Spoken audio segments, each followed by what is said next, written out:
Eu sou cacique Babau Tupinambá, moro no sul da Bahia, dentro do município de Ilhéus, Una, Buerarema e São José da Vitória.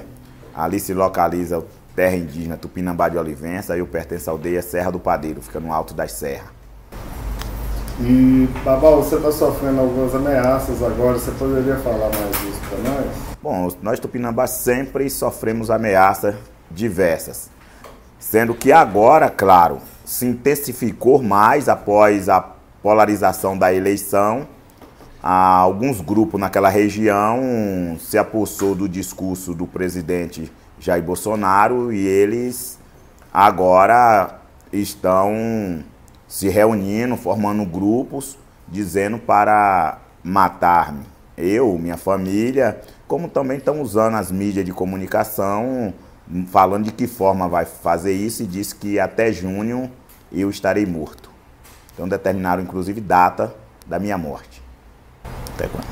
E por que eles estariam fazendo isso, além da questão do discurso do Bolsonaro, quais os interesses imediatos deles na região? Olha, as pessoas costumam muito reivindicar, dizer que a culpa é a terra. Eu não vou bem por aí não. A questão no Brasil é porque o índio existe. É uma questão racial. É preconceito racial, é racismo por saber que tem pessoas originárias naquele lugar e eles não querem admitir, querendo colocar todo mundo na vala comum, como se todo mundo fosse igual. E quando todo mundo é igual, ninguém tem nada. E nós não somos igual aos outros. Nós pertencemos a uma nação indígena, somos Tupinambá, que vive nesse país. Podemos ser chamados nós de brasileiro também. Mas nós também nós sabemos de onde nós somos, qual é a nossa origem. E pertencemos todos àquele aldeamento jesuítico Nossa Senhora da Escada ali de Ilhéus, em Olivença. Certo. Qual a área da reserva indígena? Não é reserva, nós não temos reserva, nós luta pelo território. Porque reserva é uma questão que o governo cria e deixa o índio preso, que ele não pode... Nós, Tupinambá, temos um gigante território que vem desde do Amazonas até chegar ao interior de São Paulo, é território Tupinambá. Porém, nosso povo foi dizimado, foi assassinado, foi matado. E em 1926, o Ministério da Guerra demarcou um território, uma faixa do território para o povo Tupinambá e o povo Pataxó viver. E o povo Aricobé. Então, depois de muitos assassinatos, de matarem, praticamente dizimar o povo Aricobé, fazer o ataque de 51 em cima do povo Pataxó, e entre muitos ataques, a terra nossa foi caída no esquecimento, por causa de tantas mortes, tantos assassinatos.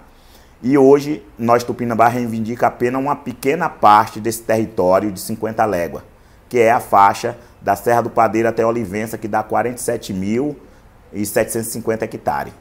Uma pequena parte, pequenininha mesmo, que o território nosso passava de 350 mil hectares. Certo, e vocês são quantos? No território Tupinambá inteiro, nós passamos de 8 mil. E como é que você descobriu essa ameaça a você e a sua família?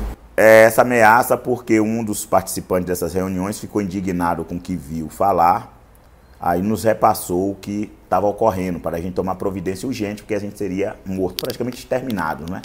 Você pode contar detalhes desses planos?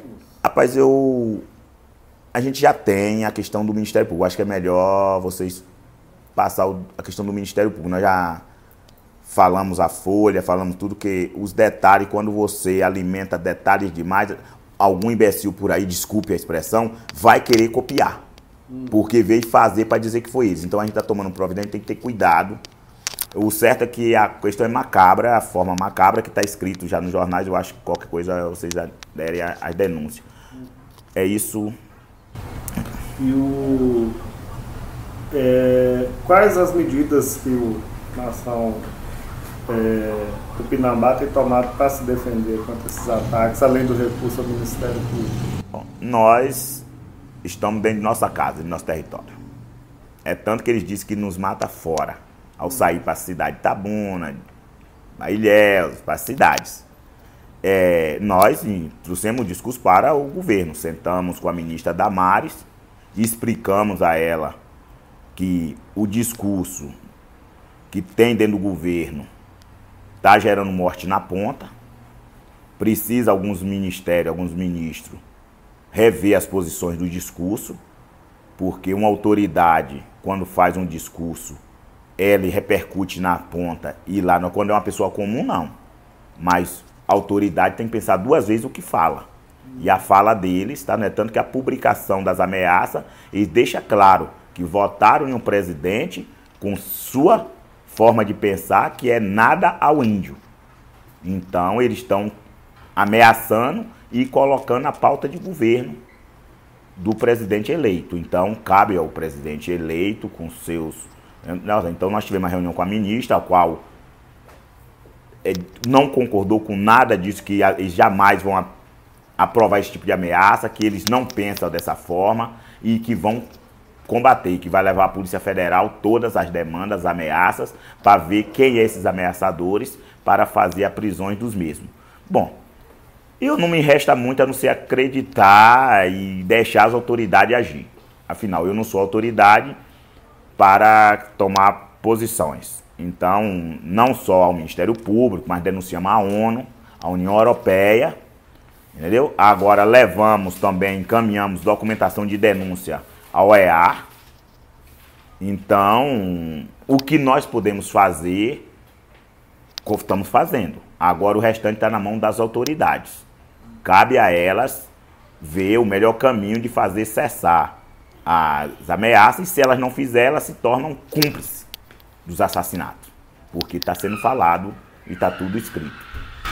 E vocês já prestaram queixa também à Secretaria de Segurança Pública do Estado da Bahia? Foi o primeiro, antes de vir a Brasília, foi o primeiro local que procurou. Claro, como a questão envolvia agentes da Polícia Civil e Militar do Estado da Bahia, primeiras denúncias nós foi à Bahia. Sentamos com o secretário de Justiça, sentamos com o coronel da Casa Militar, sentamos com o delegado da Polícia Civil Geral da Bahia, sentamos com todas essas pessoas e para todos foi relatado e todos nos afirmaram que vão tomar providência. O secretário de Segurança Pública, eu não cheguei a sentar, pois no dia ele não pôde. Ficou para posteriormente nós sentarmos. Mas eu acredito que nem é mais necessário, diante de toda a repercussão e todo mundo sabendo, eu acho que ele já está tomando providência em tudo. Eu não sei. Eu acredito. Se eles estão lá para zelar pela vida, eu levo por esse caminho. Não tenho aqui que botar em dúvida as questões, né? Cabe a eles tomarem providência. Se por acaso acontecer alguma coisa com minha família, é porque de fato eles não tomaram providência alguma. Apesar que foi, mas tem coisas que só pode ser afirmado depois. Eu não posso dizer que não estão. E é a primeira vez que você sofre esse tipo de ameaça? Não, eu já há muito tempo venho esse tipo de ameaça. Eu estou num programa de proteção desde 2010, por causa dessa recorrência de ameaças continuas, sempre. E como é que foi das outras vezes? Rapaz, teve diversas. Teve, por exemplo, jogar o meu carro do Espinhadeiro embaixo vindo para Salvador. Por exemplo, chegando ali em Gandu, nós foi jogar do Espinhadeiro embaixo por uma carreta, e onde um primo meu morreu. Teve tiros, emboscada de tiros, invasão 3 horas da manhã em minha casa, e depois que a gente identifica que é polícia, tá tudo encapuzado. Tem minha sobrinha, uma das que é ameaçada, Jéssica, ela indo para Itabuna com um carro nosso, uma estrada, o cara joga o caminhão em cima, aí o carro dela roda, mas ela conseguiu equilibrar o carro, conseguiu frear e parar no canto da estrada. O cara passa na frente, quando vem, ela só não foi morta naquele dia porque vinham alguns ciganos com os carros atrás, conhecia ela, parou e protegeu, e ela pôde retornar para casa. Então, a ameaça já tem diversas. É incontável, eu não posso aqui dizer todas, senão muitas. Alguma que você se lembra em especial? O quê? Contra você? Eu tô relatando essas. Deve toda violação de direito à minha pessoa em si, de todos os tipos. Já fui levado a prisões várias vezes, sem nada a dever, sem ter nada contra a minha pessoa, porque lutar pelo meu território não me torna bandido. Muito pelo contrário, se torna alguém conhecedor de seu direito e que reivindica e tem razão. Por isso, nós no judiciário, nós ganhamos todas as ações no judiciário, nós prova que a terra, nós somos originários, nós somos o legítimo dono, que os invasores, além de ocupar a terra da gente, ainda ameaçam a existência nossa. E a prova está aí, né? Não tem nem o que dizer. E você sabe de outras nações indígenas que estejam só passando por situações de ameaça parecida? No país, hoje, todas. E essas que a população já conhece, que tem proteção internacional, ainda podemos reivindicar. Mas hoje, que vai aqui minha denúncia principal, nós temos cerca de 100 e poucos povos indígenas ainda sem contato na região amazônica, que vivem em estado de isolamento dentro da floresta, que está sendo dizimado, assassinado por madeireiro, garimpeiro, para não dizer que existe. Isso é muito mais grave. Pedimos à sociedade que a discriminação no país é violenta. A ganância pelos recursos naturais hoje é tanto que cabe eles dizimar nações inteiras que as pessoas nem sabem que existe só para tomar seus bens. Porque alega que tem que ter um documento para ser dono. Não. A terra, ninguém tem que dar documento, que ninguém fez a terra. Nenhum governo tem o direito de dar documento e dizer que alguém se tornou dono da terra. A terra foi feita para os humanos e os animais, para todos os seres vivos. E todos têm direito de usá-la, não de matar. E os nossos parentes indígenas que vivem na floresta sem contato com o homem branco têm igual direito como eu e como o senhor e todo outro. Ninguém tem o direito de entrar lá e matar, e o governo e nem ninguém tem que direito de exigir documento deles, porque eles nem sabem que esse sistema assassino existe. Esse sistema de governo, que é um sistema assassino, suicida, dominador e destruidor de culturas. Então, precisamos proteger muito. O Vale do Javari está em risco, muitas etnias ali isoladas, sendo assassinadas, sendo mortas, em muitos outros lugares da região amazônica. Mais alguma coisa que você queira falar? Não, no momento eu fico tranquilo, eu sei que as ameaças, se a polícia e o Ministério Público Federal não cessar no país inteiro, e se o governo eleito não vir a público manifestar o direito dessas comunidades em existir, a morte vai continuar. Enquanto, cada dia que ele demora, mais morte de inocentes vai acontecendo. Ele precisa vir a público declarar à nação brasileira que todos têm direito à vida. Todos.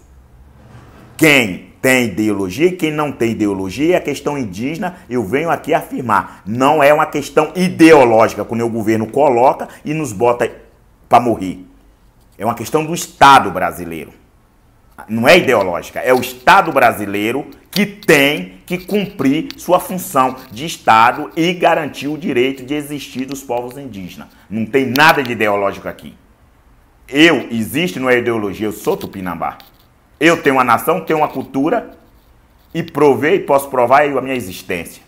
Assim como Guarani, Pataxó, Cambiuá, Trucá e todas as outras etnias do Brasil. Os Rumiquim lá na divisa do Acre, todos temos o direito de existir. Os Terena, entendeu? Não é ideologia. Nós existimos, somos seres humanos. Eu não sou ideologia, eu sou um ser que existe aqui e que cobra os direitos. E precisa o governo vir a público reafirmar o direito dessas sociedades indígenas existir. Porque ele está, com essa forma de dizer que a demarcação indígena é uma questão ideológica, está levando o genocídio das nações indígenas. As invasões já começou, os ataques aumentou e a morte também. Muito obrigado.